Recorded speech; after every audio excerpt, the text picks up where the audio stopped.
Hello. Not going to be live long today. This is my fourth or fifth TikTok live. It doesn't really matter. But like it said, the the last TikTok went well, and I enjoyed the flavor. But someone recommended blue, and I think this is what they were talking about. I got this at my local grocery store. I'm hearing a feedback. What the hell? Here, audio. No. Okay. Cool. So yeah, I believe this is what they were talking about when they said the blue. I'll start this kind of over again, but so I tried one of these sodas before, and someone recommended the blue. So I'm about to open the blue, and since I've had one, I like to consider myself an expert when opening. Uh, how where the fuck's the scene? Where the hell? Eh, uh, why should it be on the other side? And I didn't even see it. Right. Oh wait, no. Is it that? Is that? What the hell is that? Hello. I can't get that damn thing. Oh god, it's so easy. Damn it. Oh god damn it. Oh, I just felt like in a weird mood today to try one of these. It's a little different. Hello, other person. Ugh. Have any art questions or all that crap? Just wanted to goof off for a little bit before heading to sleep. Found out I didn't realize on these sodas that this is actually to keep the ball from rolling and stopping going in or go stop. I can't speak today. Hmm. Not bad. Turns out blue is lemon lime. A lot lighter than most American sodas. I drink that. Oh, so how are you guys doing today?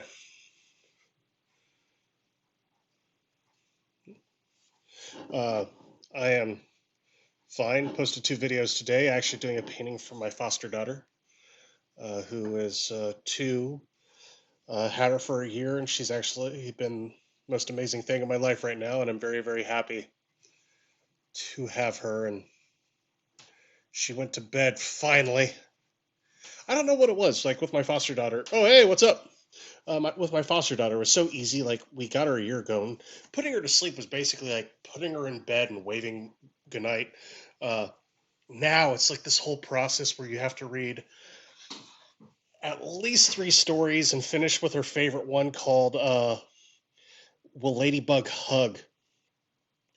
But at the same time, she is absolutely obsessed with baby sharks. So that's actually, if you see the last two videos I've posted, I am doing a baby shark painting for her in her room, and it's actually of a balloon that we purchased for her for her second birthday.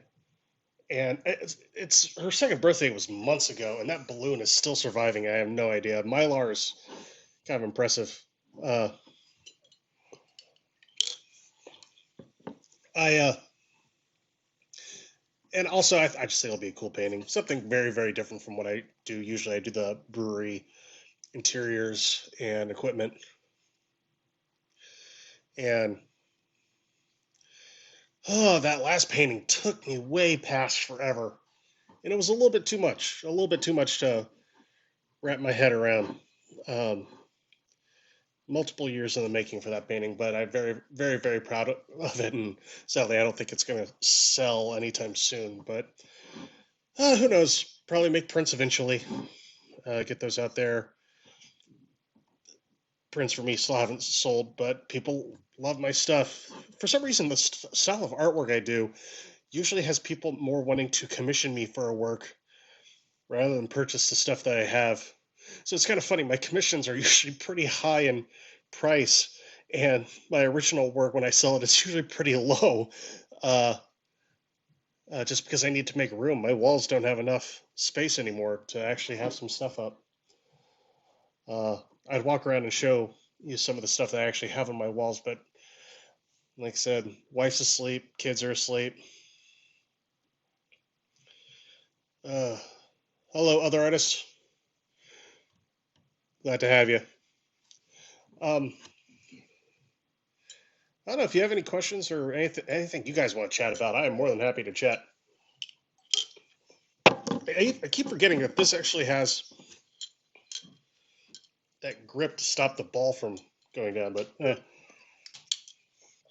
someone's going to isolate some of these sound clips.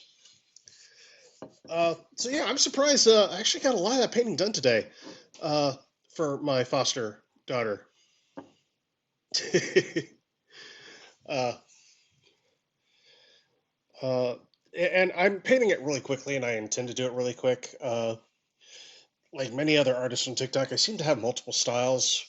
Most of the time, I lean towards the photorealism, uh, which I do enjoy painting, but it's really a mental exercise to get through and not go crazy. So usually, if I'm working on a very realistic piece, I usually have two or three other pieces uh, that I'm working on in the middle. That way, I can just take a step away, or even like throw the painting in a closet and not look at it.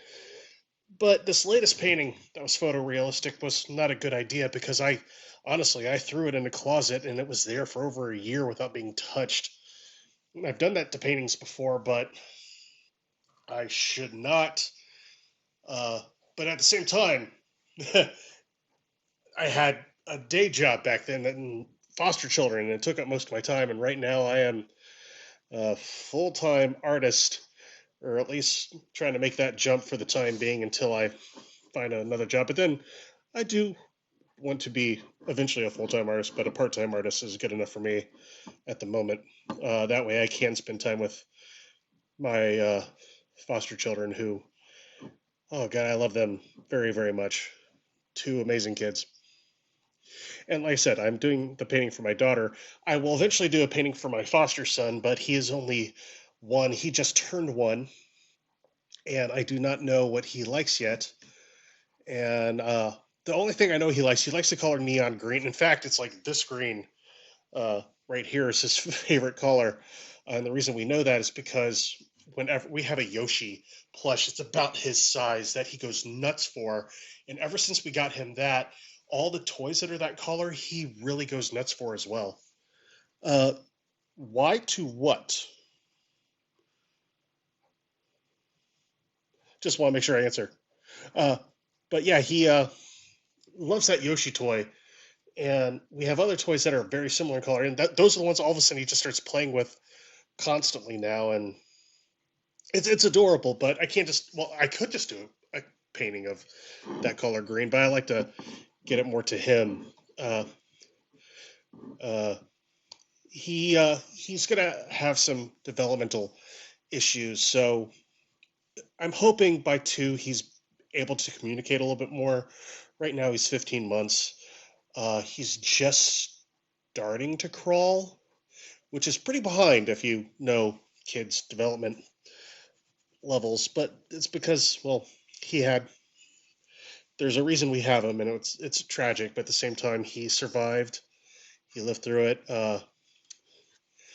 He was given like a 90% chance to not survive when this incident happened, and now he's basically has a 90% chance of being absolutely normal, healthy baby boy, just with a slight delay. But okay, anyway, like I said, goofing off, back to the artwork. Honestly, I don't like this flavor. I'm probably not going to do this one again. But I have a strawberry that I'll do sometime. Yeah. Oh, I'm very grateful that he survived. And the thing is, he's the happiest, most handsome little boy too. Uh, uh, we've gone through a lot with him. We've had him for a year as well. Well, we haven't had him for a year. He's been in foster care for a year. We've had him for about 8 months. He was with another family, uh, and basically we had his sister, and they wanted to make sure the family stayed together, at least as much of the family as they could. So we have them both. A lot of medical things, a lot of doctor's appointments, a lot of therapies. Most of my day is actually spent with therapy. So, like, in January, I was let go from my day job, and it was kind of a mutual decision. But the good part about that is I was doing some more part time than even though I was a full time employee. So I could spend some time with him and get those therapies. Like I said, a lot of hard work, and finally, like I said, he's just started all of a sudden within the last month sitting up. He's almost starting to crawl. He is doing great. He's talking a little. He basically we have three words. He says "dada," "mama," and "up," and he said "up" a few times, and he 15 months. He honestly, him and his sister are 10 months apart. Uh, yeah, and they're both amazing. It's like I'll say, like my wife and I, we've had a total of 8 children fostering now, and uh, and we've been very happy when they've gone back. These two we're really, really hoping to adopt, and it's probably the closest we'll ever get. The sad thing about fostering in the state here is you can never guarantee. We had a kid that we thought would go to adoption uh, from the circumstances, but at the same time, even though she did go back to her mother had an amazing turnaround, and we actually still keep in contact. And she's doing very well. And sadly, we wish we can keep in contact with more of the children, but obviously, with parents having their kids taken away, and it's kind of an embarrassing situation to some, but they've all been very grateful. Like the ones we've gotten to meet, uh, and we've gotten to like fall in love with their kids and enjoy and appreciate the time we get to spend with all of them. But these two now are the ones that we've had the longest, and we are really, really hoping to adopt. And I'll say, before we started fostering, like I was one of those, like I was an only child. I didn't grow up around children. I had no intentions of having children, but something my wife wanted to do, so I was like, okay, well, we could do it. Sure, I'll learn how to actually care for kids and be around kids, and I fell in love. I can't see myself really not being a dad now, but at the same time, if for some reason these two kids go back, I'm going to be devastated. Um, anyway, happier subjects. Uh, so, uh, thank you very much for listening. I do appreciate it. So on to better subjects. Like I said, I'm doing the painting for my foster daughter, which is of a mylar balloon of baby shark. Uh, and I was like, "Oh, I'll do it as a joke. And honestly, it's turning out really good. So I'm like, I might sell prints of this. But I want to start another painting very quickly after this. Uh, of I haven't done a landscape in a while. And when I say I haven't done a landscape in a while, I like really weird landscapes. The landscape I plan on doing is actually of a fallen tree in Colorado. I took a few photographs of, and oh yeah, all kids do love Baby Shark. Uh, but I'm going to definitely do this painting of this tree in Colorado. That's the wind blew it over and it's uprooted. But the thing is, it was a really I can't remember what the place's name was. I'll have to look it back up. But it was like red clay sand, and the tree just blew over and ripped out the roots. I've never seen a tree like this before, and the roots are like intertwined. Uh, Still has like some form of leaves on the branches. I think it's like a really cool picture. And the thing is, when I do landscape paintings, I really, really like doing unusual landscape paintings where it will be fallen trees or dead trees or honestly, my largest landscape painting is a pile of tree limbs that is 4 feet by 8 feet. But this one is going to be 3 feet wide by 4 feet tall.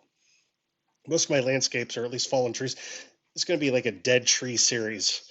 And I don't know if anyone else gets a kick out of it like I do, but uh,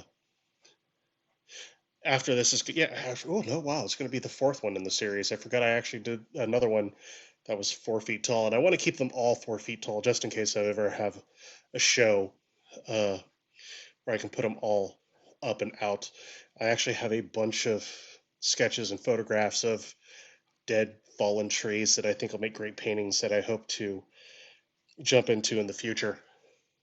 But that's the thing. Art is always like intentions. It's like, oh, I'm gonna do this. I want to do that. Oh, I'll save this for uh, when I get a inspiration or I get the time or I get the chance. And yeah, artists hoard. I have stuff that I finally just got rid of because it's like I've held on to this for like 15 years. I'm just gonna. I have to trash it because I'm never gonna get to it. But yeah, so I finished the baby shark painting, and I hope to actually get that accomplished within uh, the week. It'll probably be a couple of weeks, but I'll keep doing the part segment videos and post progress, basically just a few brush strokes for each until it comes together. And I do feel it's going to come together pretty quickly. But that, yeah, that dead tree landscape painting, that's going to be a challenge. But at the same time, I'm going to try to quicken up my hand with it because I am a slow painter. I am a mathematical painter. I'm a scientific painter. Uh, I'm not that free will, free will, free spirit type individual. I almost like stop and think about every brushstroke before I do it. And I'm trying not to do that as much because I realize I really don't need to as much anymore. I can usually accomplish my goals because I'm 37. I've been doing this for years. I drew like a madman when I was a kid. Uh, Went into junior high just with obsession for art. Continued into high school. Took college level art programs when I was in high school, and I got some college credit for that. Uh, Went to college for it. Went to the BFA program. Won awards in college, uh, and can honestly graduated college and stopped doing art for a bit, uh, just because it was depressing. And the reason it was depressing is because on my graduation day, someone broke into my art studio. Didn't steal any of my work, but stole all my supplies. And that was $3,000 of paint and brushes, I estimate. That's the thing. It's like stuff like that you slowly accumulate over the years. And within a 4 year period, I'm surprised how much art stuff I did accumulate because it was the only thing I did. Oh, no, actually, I, I have a good idea who. Uh, but at the same time, I didn't pursue it because I was a little in a funk uh, already before it happened, and it was like I was contemplating stop painting, uh, and I'd say his name out loud right now if I remembered it, but I don't because he's not that important to me anymore. But I'll do a quick side note as on a better uh, Brister, even though like I had $3,000 worth of paint stolen from me. Uh, just within the last few years, I've met a lot of people in my town I live in, Indianapolis, uh, that I got to know a lot of positive people in the art community. I got to be known here, and the funny thing is, I wasn't known as a part of the art community. I was known as part of the beer community, and that did art. Next thing you know, it's like a local newspaper voted me as like the second best artist in the city, and all of a sudden, all these artists started reaching out to me, and I got to know a lot of people. I got to meet many friends and people that supported me, and I'll say a person that supported me. Uh, she was named Casey. She is still named Casey. Sadly, I haven't talked to her in a long time. Uh, but she was changing her direction. When she was given a ton of paint from a previous teacher of hers, uh, and she was a painter as well, but she decided to have kind of more of a career direction and actually moved into calligraphy and other forms of art, and the oil paint was not her thing. She was actually more into acrylics. The reason she was given all this paint was because I was like, okay, well, pursue oil paint, try something new. She really didn't. She stuck with uh, what she was comfortable with, and she did some pretty impressive stuff. But all of a sudden, she kind of gives me a message because I have all this oil paint. You want it? And I'm like, sure. And I'm thinking I'm gonna go over there get like 4 or 5 tubes. I get a freaking milk crate packed with paint, and I mean unopened tubes of paint. Uh, and I like, does she want anything? I can I can compensate in some way. I pulled out one of these tubes and it still had stickers on it. Uh, it's like the thing is, it's 30-year-old paint, but at the same time, well, not 30, maybe 20.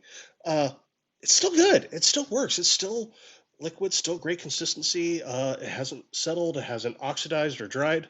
Uh, and one of these tubes of paint had a price tag of 175 bucks on it. And I was doing the calculations. It's kind of funny. The paint almost was $3,000. It basically uh, replaced the paint that was taken from me. So that, a very long story, but kind of a nice way to go around to like, well, you can do some nice things and some nice things come back to you. It was artist supporting artists before TikTok. Yeah. So that was nice, positive piece, and I've no, I'm going to use them. I am definitely going to use them. They are some of the highest quality paints that you kind of can't even get around where I live. I don't even know how she got them, and you really can't order them online because I think the company actually no longer exists, but still is like rated like some of the top quality paint in existence. Um, and sadly, it's sort of that I can't remember the company. But no, I plan on using them. I've used some of the color. Uh, well, they're probably still worth that much in some degree. Uh, but no, like seriously, oil paint. Sometimes the pigments can be crazy in cost. One of the paints that I always coveted when I was in college was a cerulean blue, and it's a beautiful, nice, like light blue hue. And I kind of started using King's Blue because it was a lot cheaper.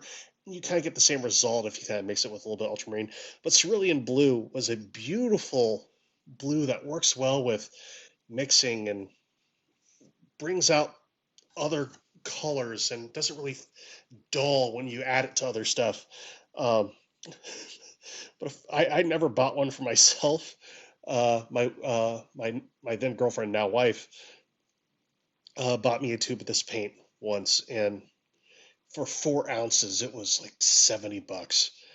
And I did not use that for years. And the first time I used it is because I had a commission piece I was working on, and I did not have any blue. I didn't have ultramarine. I didn't have phthalo. I didn't have King's blue. I didn't have any blue besides this tube of cerulean. So I pulled it out and used it. And it was a great painting. And after that, I felt comfortable that, okay, I'll use some cerulean in the next few pieces, and went through it pretty quickly. And I since then I've found a cheaper cerulean that does almost the same thing too. But Williamsburg is a brand of paints that I absolutely love because it is like they do a lot of it by hand. When they make it, it's like grinding the pigments. It is machine, but I mean they really focus to do small batch uh, quantity work. Um, Intended side down. Uh, yeah, and what's nice about Williamsburg, and especially fine art quality oil paints, is the cheaper stuff. One of the reasons it's cheaper is because they take a certain amount of the pigment, mix it with oil, put it in the tube. Uh, Sometimes some pigments have different ratios. They'll have different intensities depending on how much oil you add to the tubes. When you get those expensive, like artist grade or the handmade oil paints, it's not about the concentration, it's about the use, the vibrance, the color. Uh, some pigments, if you add less oil to, it's more intense. Some pigments you add more oil to, it actually is better for the pigment itself. Um, so the dilution works better with those expensive paints, especially when using turpentine and other like linseed oil to thin, thicken, uh, mix, and it's more consistent and predictable. The funny thing is, even with like pigments of paint too, it's like the science of it's kind of cool because there are some paints. It's like you can grind up the pigment and the finer and finer you grind it, it'll change colors. Uh, there's some, like in the cheaper oil paints too. There's some blues that I've seen people buy and use that all of a sudden when it starts to oxidize, it turns green. When I say oxidize, well, I mean dry. Oil paint actually doesn't technically dry. It oxidizes and basically forms like a waxy, plasticky film thanks to the oil interfering with oxygen. Um, so yeah, when cheaper paints oxidize, sometimes the color will change.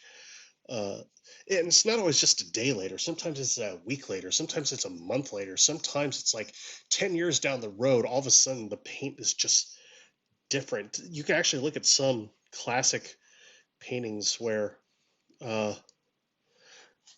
yeah, definitely. But you can look at some classic paintings and it's like, oh, this is a red rose. Well, it's a white rose. It's like, why is it called red rose? It's because that rose was red when it was originally painted. Uh, Sometimes there's like just with UV light, sometimes pigments change. But at the same time, if you get a high quality paint, the one of the things I like about Williamsburg and uh, I have a few paintings, and it's like it's just kind of lost its luxuriety. I can't remember the word right now. Uh, if you actually take an oil painting and just sit out in the sun for like a half hour, surprisingly, it kind of makes it better. Kind of just brings things back to life. It's like natural varnish. That being said, I've never put varnish on an oil painting yet, and I'll probably find an eventual painting that I'm going to, but I don't know. It's just not my kind of style. I love watching those videos though, and I think it's beautiful for everybody that does it. But I'm just not a, I don't know, just the waiting process. I kind of just like the creation. So yeah, I have baby shark painting. I have the landscape painting I'm going to start on. I have another brewery painting that I need to finish. It's already started, but uh, wasn't liking the progress or I wasn't feeling it. Uh, but I think it has potential. A lot of nice oranges, a lot of nice yellows, not a lot of bright greens. It's just, oh, I answered that here pretty quickly. Wasn't just feeling it at the time. And favorite artist. Well, uh, what's my favorite? Who's my favorite artist? Uh, I have many. The one that I was obsessed with Caravaggio uh, for the longest time, and I think rightfully so. Even though, like a lot of people think it is uh, cheesy as an artist to like Caravaggio or someone like Van Gogh. I think Caravaggio is absolutely amazing. I got to see a lot of his stuff in person back in 2006. I studied in Italy for about 6 weeks with other classmates. And basically, it was just an excuse to go to every single museum. Uh, and it was easy to realize because in a lot of Italian museums, it's like American museum. It's painting, space, painting, space, painting, space. Uh, a lot of Italian museums, it's painting, painting, painting, painting. Where can we fit another painting? It's all right here. Oh, I'll put one here. Oh, this one's an inch away from it. So you just get walls covered with all these amazing artworks. But every time you walk into a room and there's a Caravaggio, instantly you know it's a Caravaggio. It stands out. The color just pops off the canvas. The drawing technique pops off the canvas.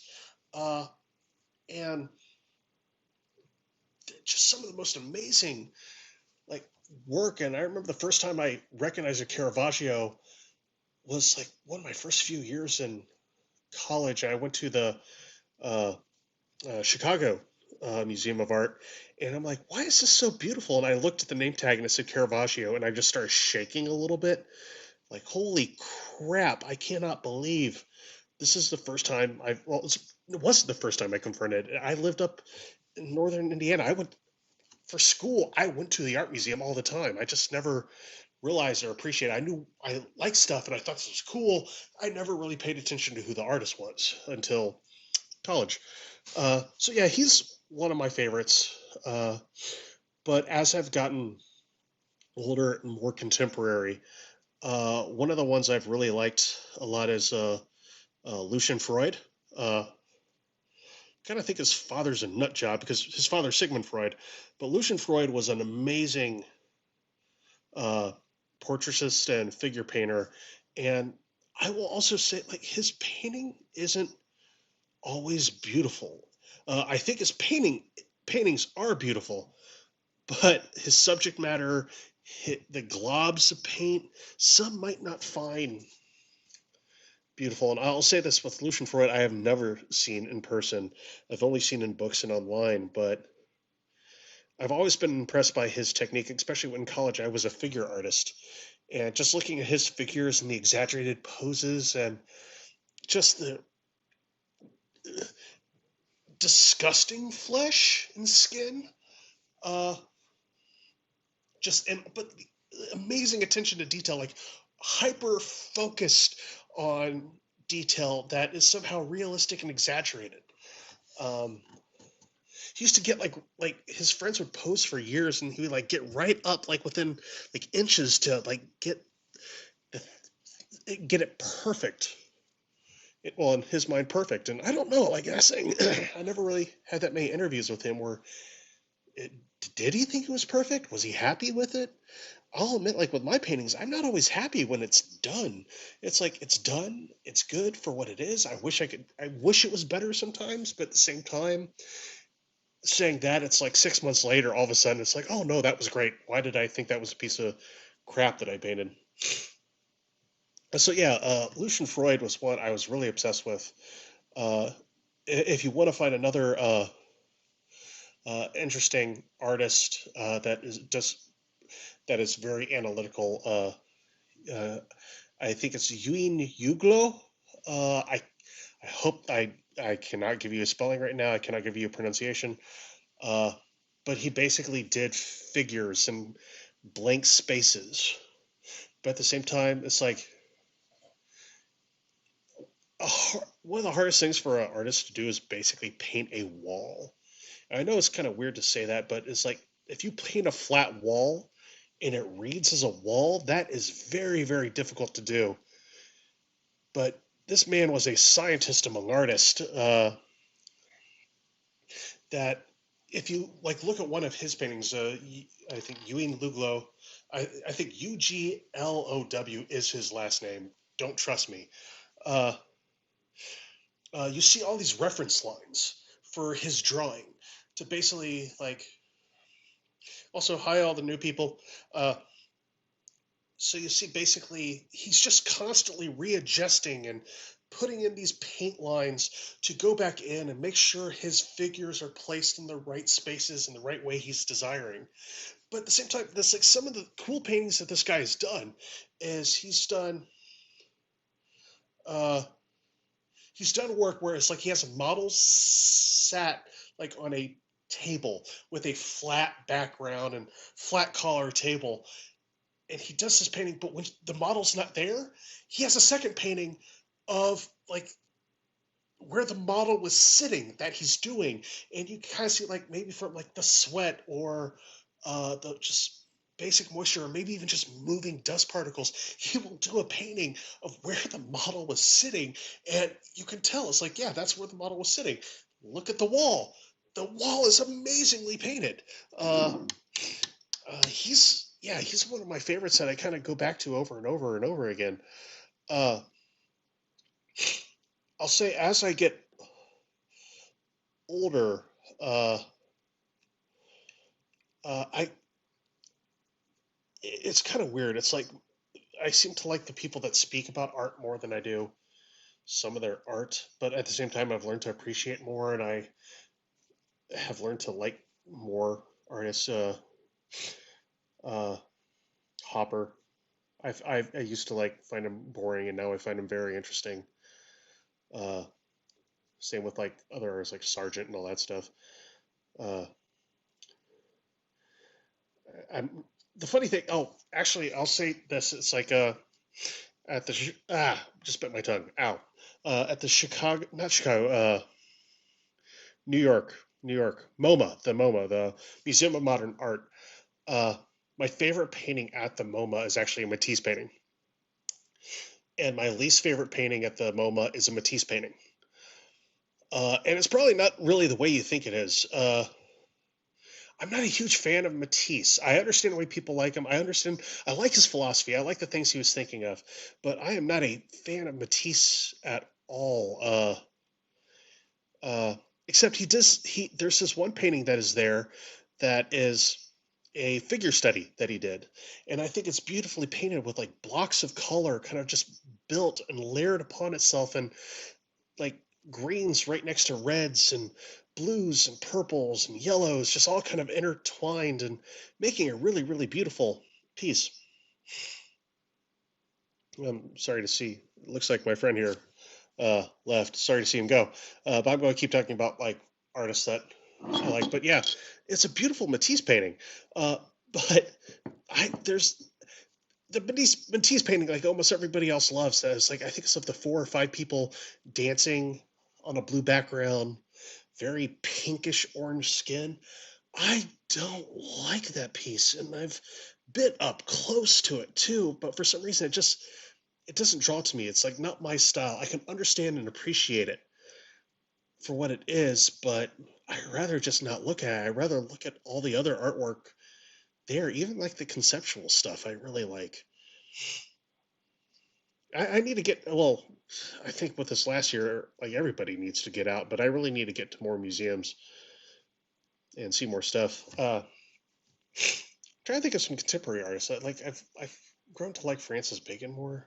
I really like Jenny Saville. I need to buy a book of hers, or at least get something that I can get more work and references and look at. Uh, I need to learn more about other artists, uh, and that's always been kind of my issue. Is like the learning aspect, the reading. I am very, very, very dyslexic. I have trouble reading and kind of concentrating, and uh, I wish I still had this letter, but when I was in high school, I was very, very good at math and absolutely horrible at English. Uh, and the school literally sent my parents a letter that said, it's like Justin's math teacher thinks he's a genius and his English teachers think he's mentally challenged. Uh, and I wish my parents weren't embarrassed by that and kept it. I would have framed it. It would have been the center of an art piece. But at the same time, it was like very mathematical. I think that's what kind of made my art and me actually have a passion for art, uh, continuing from high school onward. Actually, going into math, it was kind of fun. Uh, the day before the SAT, my calculator was stolen. It was like I don't know what they're up to. I used to like TI-86s when I was in high school. Uh, it was stolen the day before, and I had to take the SAT. And yeah, they didn't have calculators for like to provide, so I just had to like, we'll do mental math. Uh, and my my math teacher was there and was like, "Man, this is gonna suck for you." And I'm like, I can retake it in 3 months if I fail. Uh, Turns out I got a perfect score in math without a calculator, and my teacher was still talking about that until the day I graduated. Um, and I'll say this, like kind of since high school and stuff's on my mind too. I went to Valparaiso High School, and one of the benefits of that is like it did have really good art programs. It had some of the best in the state. Because and I almost took all of them. The only art programs I didn't take was photography, and it's because the class was full. Um, I wish I took photography. I tried to take photography. I signed up for it, but for some reason they didn't. Like, oh, he's already taken too many art classes. Like, I almost took every freaking art class you had. I think I should have been granted. The teacher said she'd make accommodations, and well, also there's a side story to this. The principal didn't really care for me, because I was somewhat not friends, but acquaintances, but jovial acquaintances with his daughter. Uh, and I did something stupid. In the hallway, I rapped like she was actually having a conversation with her dad. Her dad was the principal, having a conversation with her dad, and I just put my arm around her, rubbed her tummy, and goes like, "Have we told Daddy the good news?" And she wasn't pregnant at all. It's just inappropriate. She laughed. She thought it was hysterical because she knew me. I was a weird kid in high school. I'm weird now, but in high school I was a lot weirder. It's like the only style shirt I wore was Hawaiian. In fact, I have like 15 Hawaiian shirts that I would rotate through on a regular basis. I actually had a teacher ask me not to wear a specific Hawaiian shirt because it was just too bright, like yellows and reds and greens. That he's like he cannot concentrate to the point where he actually asked if I could like switch into like my gym clothes, uh, uh, which I did, uh, and I only wore that shirt on weekends. And it was bright. It was so bright it would actually make people's like ears bleed to the point how bright it was, or quote loud as that was put. But yeah, my high school, yeah, I took drawing, painting, AP classes, advanced art placement. Um, I was obsessed. And the funny thing is, I was obsessed with art. I had my own solo art show for high school. Uh, that I just, it was an honor and it was awesome. And I still have a painting hanging at my high school today. It's kind of weird though. As soon as I went to college, though, I think it humbled me because I had the biggest ego in high school. Uh, I thought my art could not get any better. I thought I was the best artist that school has ever seen. Uh, I don't see, I don't know what other art went through that school before me and after me, but at the same time, I can confidently say I was not the best artist that's probably been at that school. There's probably many, many more besides me that just have not had the opportunity or chances or that I had.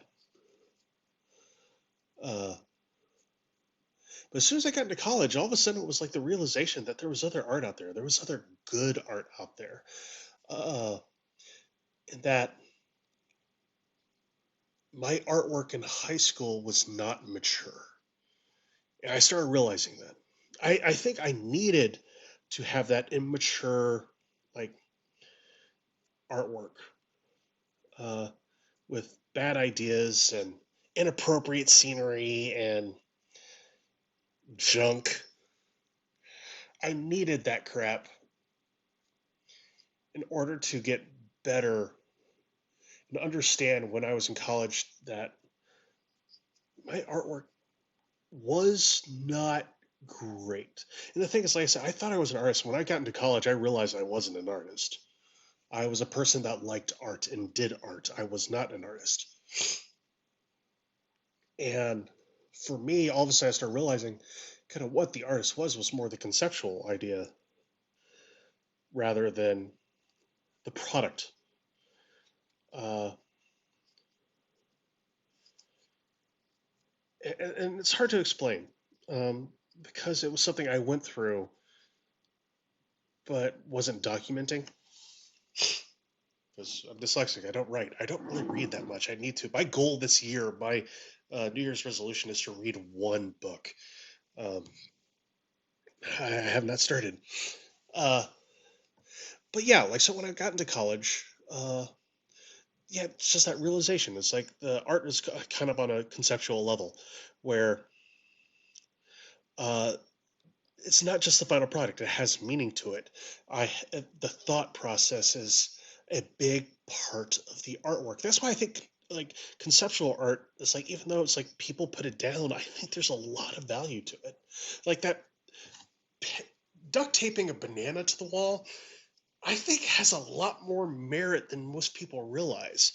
Because yeah, it went viral. It took the world by storm, and it's like all it was a banana duct taped to a wall, but at the same time, the documentation behind it, like specifically the tape has to be this this style of paint, this quality, or style of tape, this quality has to be this long. The banana has to be at this level of freshness. It has to be changed this often. But there's a lot more behind it than we just realize is taped to a wall. And when it sells for millions, it's like, why does it sell for millions? Uh, and it's copywritten. Duct taping a banana to a wall at an art gallery is now copywritten. Uh, but it's fascinating. But like I said, like I think just regular 2D painting, like ceramics, I think the basic fundamentals of art also has to be interesting at a conceptual level. Uh, I'll admit, like my landscapes, I think they're cool. I think a lot of people like to look at them. I think they're also boring. Because it is like my most popular landscape is a painting of tree limbs. There's and it's cool. You see these intertwining tree limbs, these leaves that are decomposing, the shadows, the light shining through. Like on the surface, it's a really good, interesting painting. But I think people won't just continue to look at it and go through. That's one of the benefits of having a series of paintings. And that's why I'm working on a series of dead tree or tree limb paintings, because it was like you look at one and you say, wow, that's awesome. I'm done. You kind of, I wish they looked longer. But okay, well, let's move to the second one. Let's move to the second one I did. That, okay, I used the information that I learned from the first and I'm putting it into the second. It's like, oh, okay, I see. Well, this one relates to this painting through here, but I like what they did here. Then you go to the next painting and you take what you learned from that and you keep taking what you learned and you keep pushing and progressing. And all of a sudden, it's like that first painting has nothing to do with like the most recent. At the same time, you use that most recent painting and go back to that first painting and see where they came from and pull out things that maybe they were working on that they didn't do properly at the first painting that you can now see in the last painting. So that's why I love series of works that are on display together, because you can look at one, you can look at multiple and see that artwork as a story as created, and it will keep your attention more piece by piece by piece because there's more to it and you have an education. A series of work is basically building a way to think, even if it's like conceptual weird work, even if it's almost like nearly identical, even Andy Warhol's prints where it's like print next, print next, print next. It's almost all identical, but you get to see the print quality degrade because each print kind of just takes a little bit less away. Maybe he used too much ink in this one. Maybe you see, but even though it's like almost identical, they're all different. You get up close, you can see those differences. If you get something like printed like this, they're doing ink prints as well. Each one's going to degrade, and listen, each one's still somewhat unique, but somewhat identical. If I had like 100 of these shirts with this print on it, I'd be able to see what happened, or we're going to basically tell a story of the creation and the degradation of like zombie Care Bears. Yeah, like I say, I like with whole art. It's like, oh, you do one or two pieces. It's not art for me. It's for me. It's not like I like this. It's like for me, like with art and thought and creation, just thinking. I say I wish I had more words to pull from.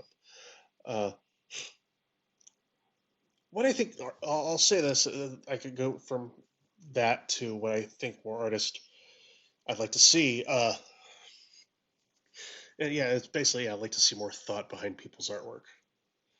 At the same time, even if it's just simple, it's like I had one of my favorite teachers I had was Barry Gelt.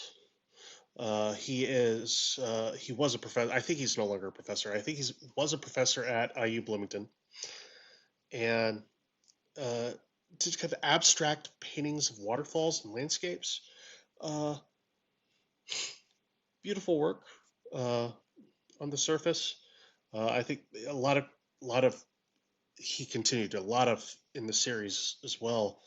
Uh, uh, but he was the teacher that kind of helped students the most. I had some amazing professors, uh, but at the time, I think he helped a lot of people the most because he had people start to think, and he had a different way of thinking than the other professors. And he helped people push and follow their own ideas and thoughts and creations and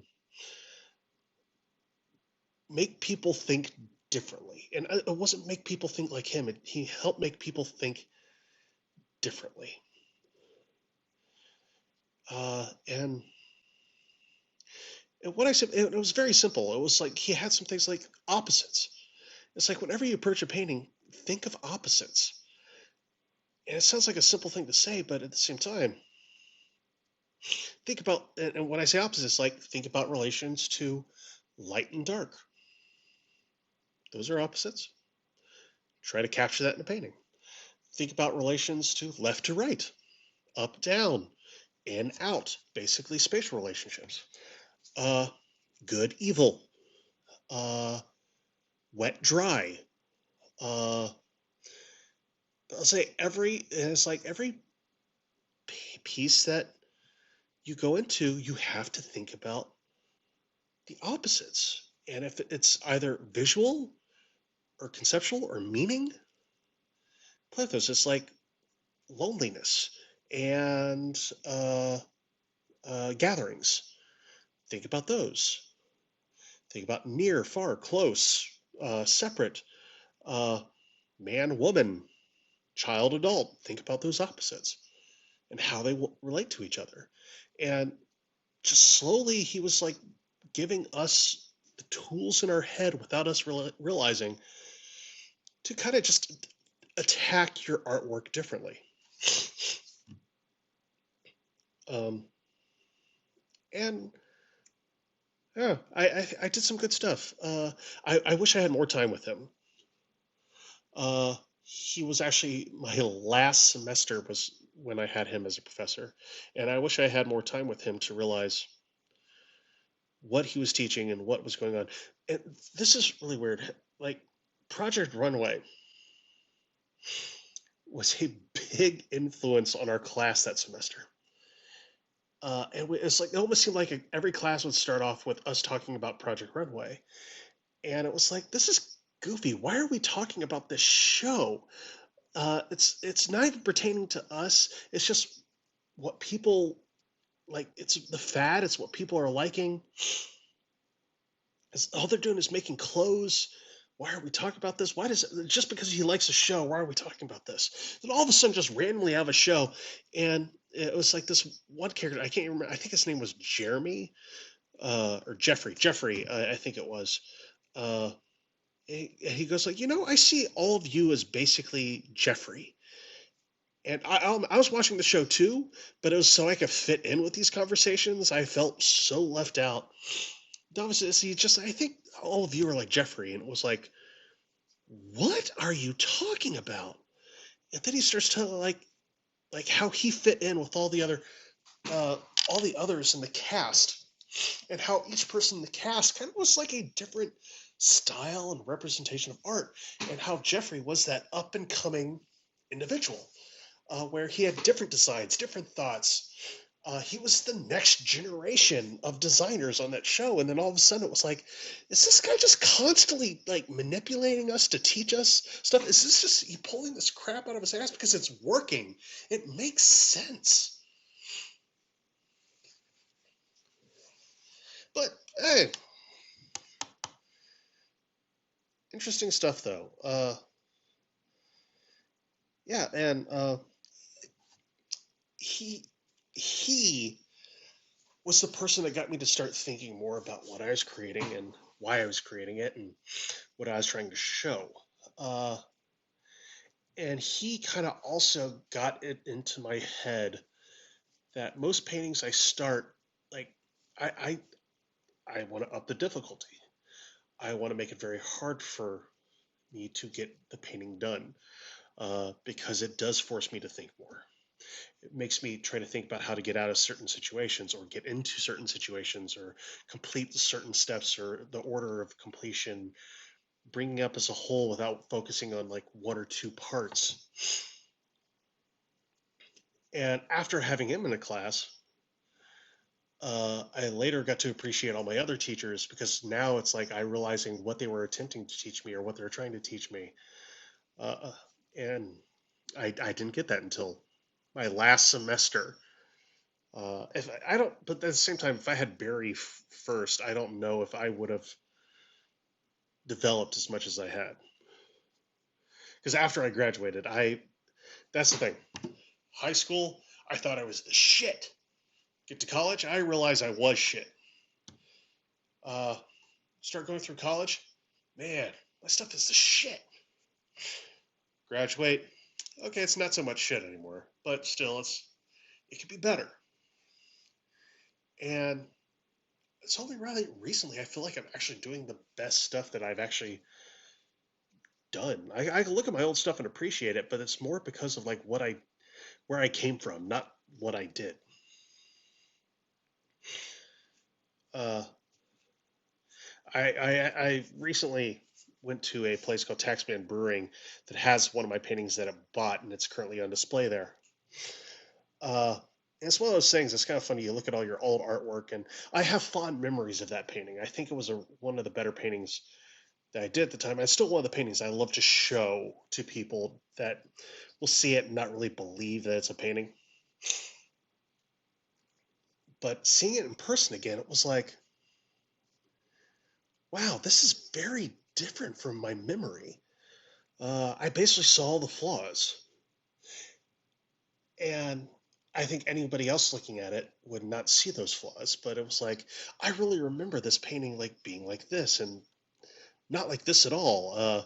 It was more wispy, if that could be a term. I remember like very solid color and blending and thick paint used in certain areas, and then going back to it, it's like I just did like washes with like a little bit of turpentine, and the paint just kind of like felt atmospheric in a way when I really didn't intend, or even I think in photographs it doesn't look like it. Still good painting. I still love the way it turned out, and it just kind of now no longer has that place in my head as amazing as it was. And I'm pretty sure with any painting that I complete now or recently, or the painting I just completed a few days ago, will eventually, I think in like a few years' time, I think in my head it's not going to be as good, even though it's good. But I think that's just the way artists function. Uh, uh, I think that's what kind of makes an artist. You can look at your old work, see the flaws, and understand where it's good and where it's not, and use that to get better. And you want to get better. I think that's what, to me, makes the artist is the desire to continue, desire to think, desire to push your medium forward, explore yourself through your work. I don't think an artist is someone that creates art. Like I said, I wish there was a different word or a different term, but I don't think an artist is someone that creates art. I think an artist is a person that pushes themselves beyond their limits. And I think that's through musicians. I think that's through visual artists. I think that is through any creator, carpenter. Like I hope like if someone like someone that's building cabinets, I hope they build better cabinets 10 years into their career than they did within the first 2 years. If you just did the same style of cabinetry over and over and over again, that's where people lose it. That dull, like I had jobs. I had office jobs where like you listen to podcasts and or music just so you can get through your day because the stuff you're doing is awful. Oh, I think as you continue to grow, looking back, you see the growth and older work seem amateur. Yeah, yeah. Honestly, yeah, that's kind of it. I think from what you said too, right there, uh, there's more to it. But at the same time, it is basically on the surface that right there. But I actually one of the things I remember, uh, one of the things I remember I thought was kind of cool. I think it was on TikTok, and someone explained it very well. Uh, just with the progress of an artist, uh, when you start off at nothing, and whenever you do anything, you start off at nothing, but then you slowly get better,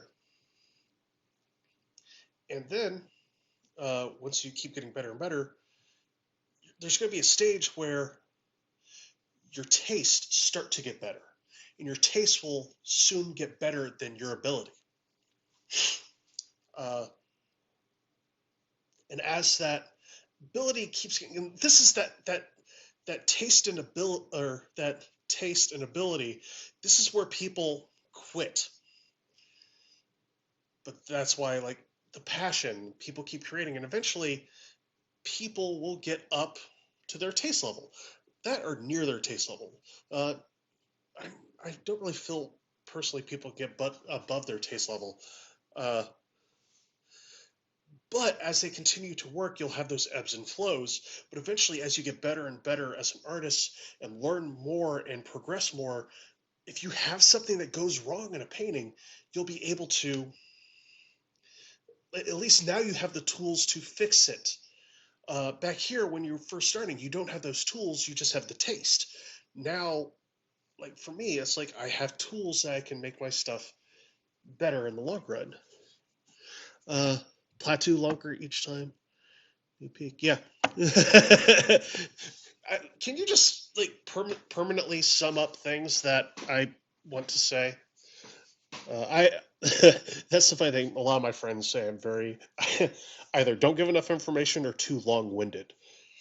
Uh, but a lot of it has to be that my my mind wants to get so much out, and that's the thing. It's constantly going in new directions, and I never like really finish a subject or finish a thought. It's always this thought goes into this thought, this thought, this. I need to finish one thought eventually.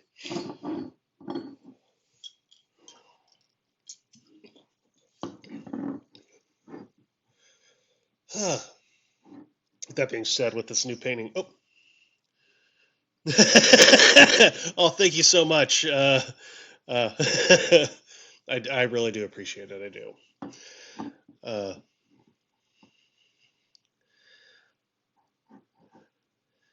so I don't recognize the image circle. I don't know if I follow you back yet, but once this is over, I'll go and make sure that's done. And if you have stuff posted, I'll make sure to check it out and give it likes. I tried to do that as much as I can.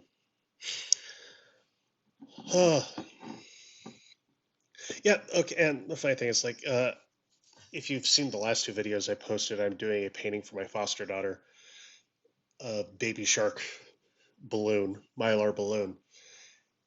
And it's kind of weird going into it because it's stuff I usually don't paint, but I for some reason I'm finding painting this baby shark mylar balloon very fascinating. Uh, and weirdly, the stuff I'm bringing into it is a style that I usually don't do. I'm actually trying to paint this very fast when everything else I paint is very slow. And uh, honestly, that the first video and the second video, part one and part two, uh, both technically in less than an hour to get that up, and I'm really surprised and pushed myself that that happened.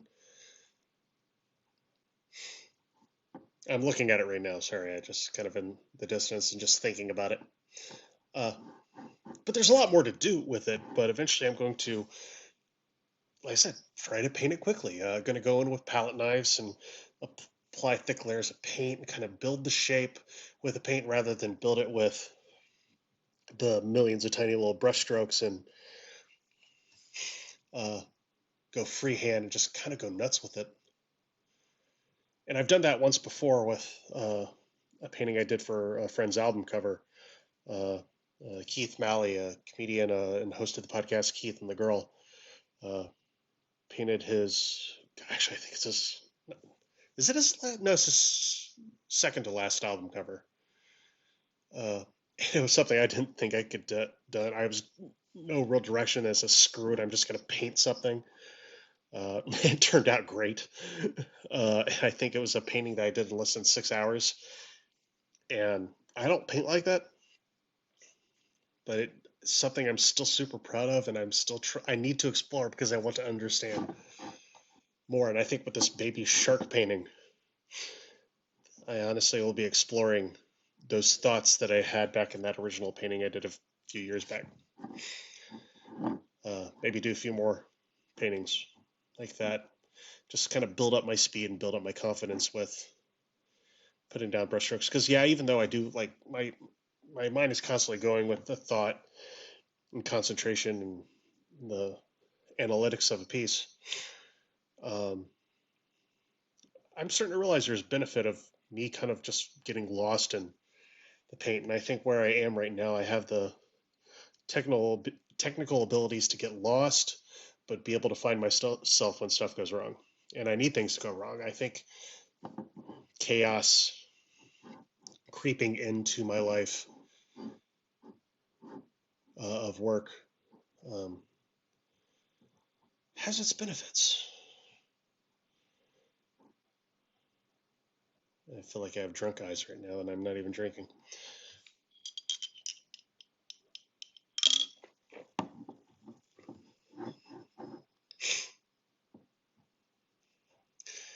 The funny thing is, I really don't know where to go from all this. I do know what I need to do. I need to find more art to look at, more art to follow. Find more contemporaries to keep me going. Keep building my taste and things that I'm not comfortable with.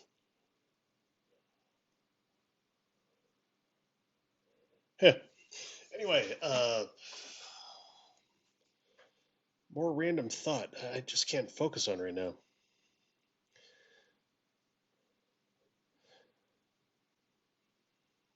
Yeah,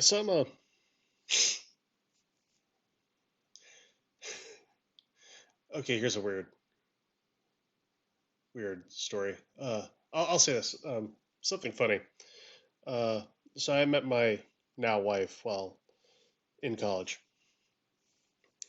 and if there was someone that has little to no respect for art, it might be her.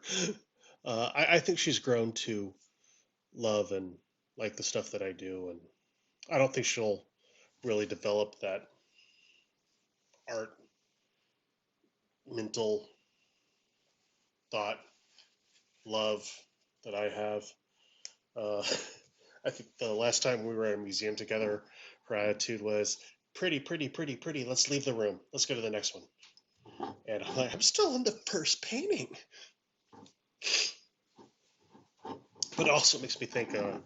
I love cooking. I like to applaud myself as an amazing home chef. Oh, thank you so much, man. I do appreciate it. Are you kidding me? 87. Born in 87, I'm guessing. Because most of my stuff says 83. Or graduated in 87. I don't know. uh, so yeah, the funny thing is, like I say, I like to think of myself as a really nice home cook, and I really hate like I know my wife appreciates it. I know my wife likes it, but at the same time, it's like for me, it's like take a bite of a piece of food, like taste it, enjoy it, make thoughts about it. My wife is good, and if she sees this, she might just hit me for that. But that's how she kind of is. That's how she is with food. That's how she is with art. Uh, that's how she is with a lot of things. She'll just make up her decision instantly, and even sometimes before she uh, is involved with it. Uh, and nothing can change her mind. I love her, by the way, I really do. And when it comes to art, yeah, in a museum, it's always kind of weird. This like she has. I go to museums a lot more alone now. Uh, we're going to Cincinnati uh, next month. I'm going to make sure the museums are open and check those out because it's a museum I haven't been to before, and it's like I don't know if there's any work there I will know of, or I'm sure I'll find something good. There's always something that kind of will catch my interest, uh, and always like kind of go back and do some research later and the stuff that I do like and just kind of explore from there. I don't even know where I was going with all this. Uh, yeah, happy with my work, and I just want to keep doing better. And I think I'm I'm starting to lose it. Starting to just ramble more and more and more. Thank you for that last person staying, but I think I'm going to cancel this or stop this here in a second. So I do appreciate everyone that has stayed and watched. I'll be posting a recap on YouTube later. Just don't know where, when. Uh, finish this soda. Probably grab a beer. Uh, finish off my night. So thank you so much.